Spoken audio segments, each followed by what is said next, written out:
BJP के 3 नेताओं की सीएम योगी आदित्यनाथ से मुलाकात हुई। गाजीपुर में बीजेपी कार्यकर्ता की मौत पर बात हुई। इस मीटिंग के तुरंत बाद सरकार ने पूरे मामले की एसआईटी जांच के आदेश दिए। उसी दिन देर रात यूपी के डिप्टी सीएम ब्रजेश पाठक ने गाजीपुर जाने की तैयारी कर ली थी।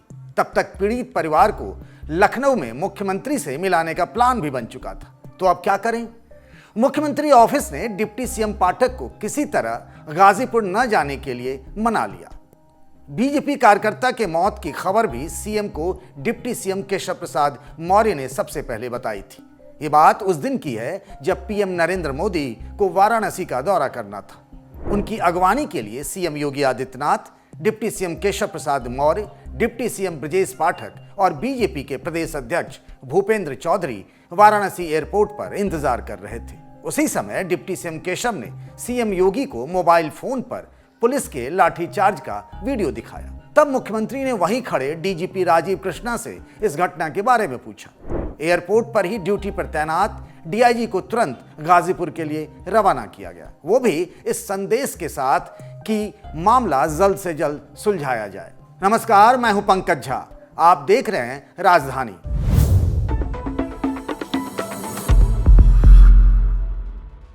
ये जो कहानी अभी हमने आपको बताई है वो बस इतना समझाने के लिए कि यूपी में आखिर हो क्या रहा है।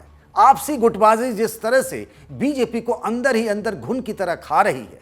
14 सालों बाद यूपी की सत्ता में लौटी बीजेपी सरकार और संगठन में वर्चस्व की लड़ाई में उलझी है। इस टकराव की एक झलक बीते लोकसभा चुनाव के नतीजों में नजर आई, जब समाजवादी पार्टी और कांग्रेस ने मिलकर बीजेपी को अपने ही दम पर बहुमत हासिल करने की उम्मीदों पर पानी फेर दिया। यूपी बीजेपी में अंदर ही अंदर जो कुछ चल रहा है उसे विस्तार से समझने से पहले समाजवादी पार्टी के अध्यक्ष अखिलेश यादव के सोशल मीडिया पोस्ट को देखते हैं।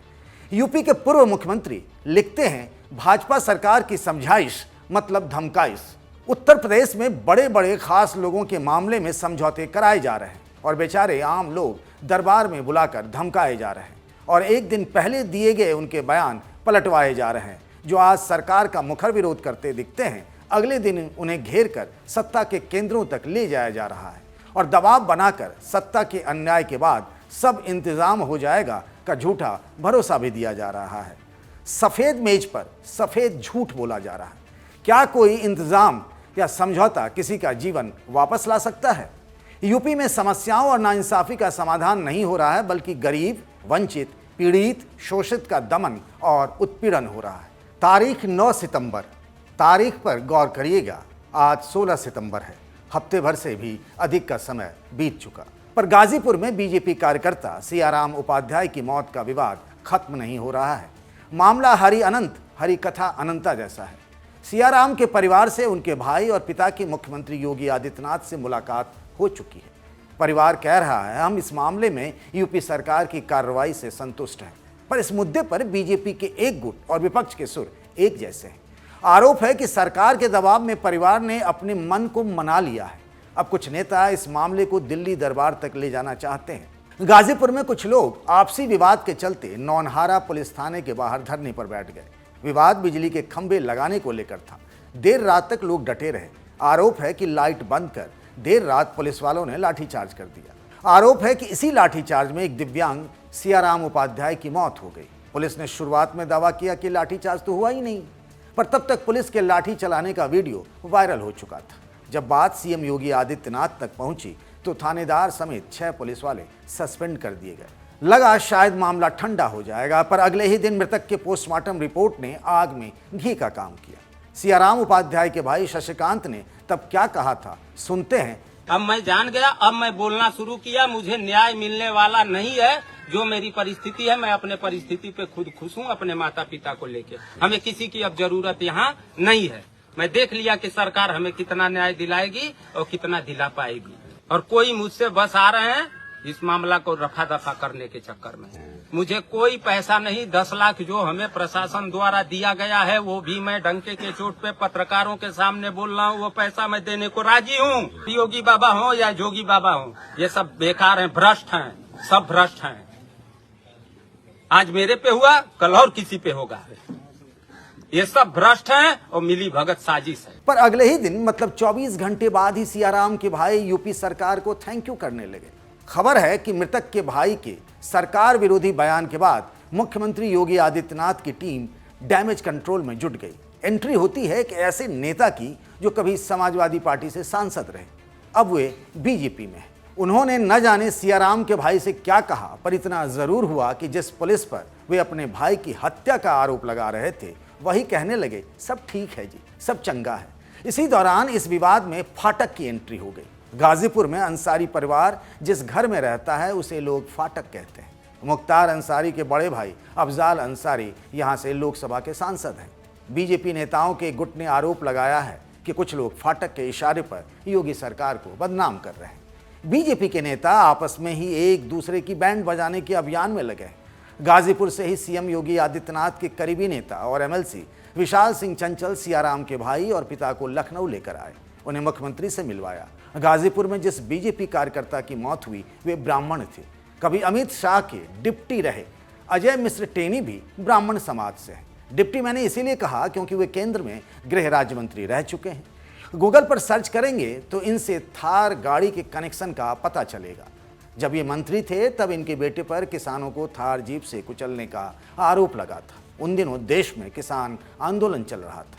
खैर, लौटते हैं उनके एक ताजा वीडियो पर। पहले सुनते हैं कि पूर्व केंद्रीय मंत्री अजय मिश्रा टेनी कैसे यूपी सरकार के ही 2 सीनियर मंत्रियों को झूठा बता रहे हैं।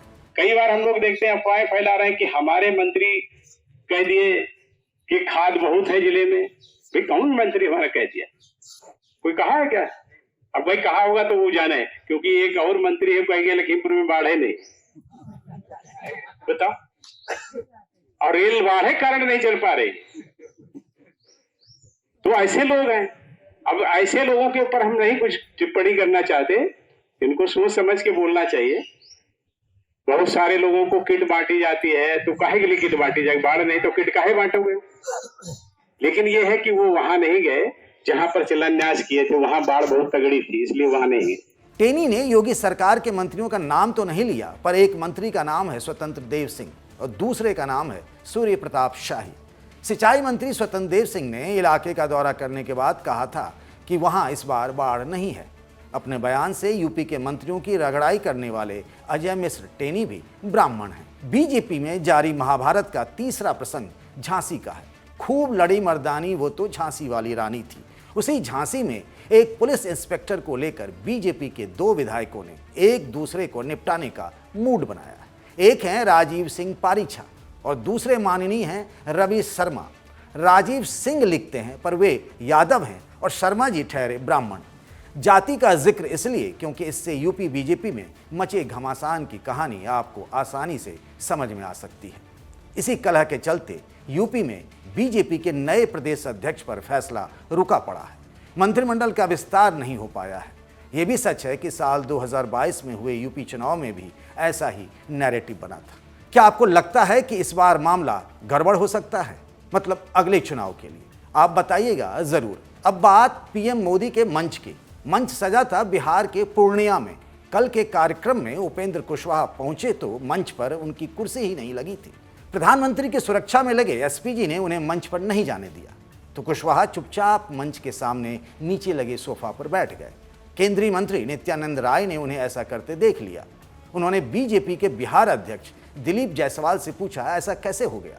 उन्होंने जवाब दिया कि मैंने तो मंच पर बैठने वाले नेताओं की लिस्ट में उनका नाम रखा था, पर नाम कैसे कटा?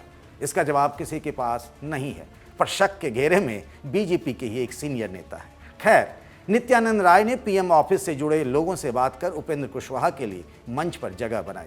कुशवाहा एनडीए के घटक दल आरएलएसपी के अध्यक्ष हैं। आज राजधानी में बस इतना ही।